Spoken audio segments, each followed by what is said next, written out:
استخارہ دین میں بہت اچھی چیز ہے۔ اللہ کے رسول علیہ السلام کے بارے میں آیا کہ جیسے قرآن سکھاتے ہیں نا اہتمام سے، حضور علیہ السلام استخارہ اتنے ہی اہتمام سے سکھاتے تھے،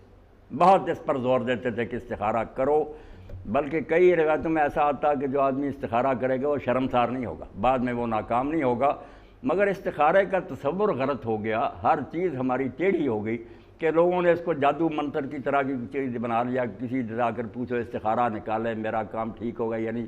یہ کام ہے غلط، یہ نہیں دین میں کہیں آتا، نہ کوئی جان سکتا کہ کل کیا ہوگا، یہ علم اللہ تعالیٰ نے بالکل مکفر رکھا، بند ہے، کوئی نہیں جان سکے گا کہ اچھا ہوگا یا نہیں ہوگا۔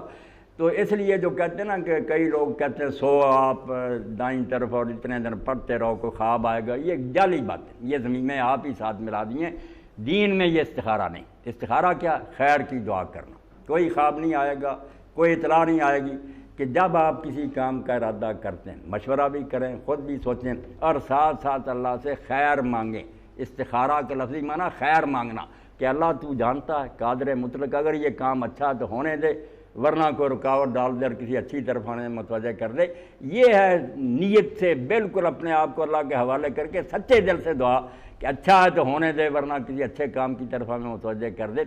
دین میں استخارہ ایسا ہی، نہ کوئی خواب کا ذکر ہے، نہ سونے کا، نہ کوئی اور اطلاع کا، کوئی قرآن مجید سے استخارہ کرتا دوسرے، یہ اپنے جاہلی تصورات ہیں، دین میں نہیں۔ خیر کی دعا کرنی خلوص سے کہ سب کچھ مالک تیرے ہاتھ میں ہے، اچھا کام ہے تو اس کو پایا تکمیل تک پہنچنے دے، نہیں تو اس میں کوئی رکاوٹ ڈال دے۔ دو رکعتیں پڑھ کے